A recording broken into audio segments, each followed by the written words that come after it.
man niya at madali siyang nakakaani, meron siyang kakaibang katangian. Isang antingero si Aklas. May asawa at isang anak. Hindi hirap sa buhay. Dahil na din sa kabutihan kaya siya ginagabayan ng swerte. Habang tumatagal, umiinit si Aklas sa ibang nagtitinda. Kesyo bawal daw ang ginagawa nito at sinubukan pa siyang ireklamo. Walang permiso sa otoridad para ibenta ang paninda sa murang halaga. Hindi naman nagpaawat si Aklas. Para sa kanya ang mahirap ang mas pinapahirapan at ang mga mayayaman mas lalong yumayaman. Hindi niya naman nilalahat. Sadyang may ilan lang na kayang ipagpalit ang dignidad sa pera.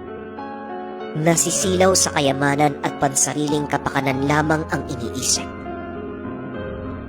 Dahil na rin sa tensyon, umiwas si Aklas.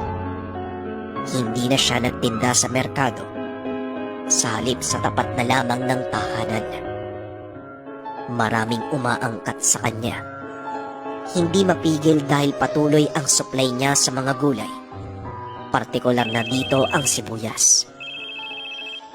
Kaso nga lang, "Boss,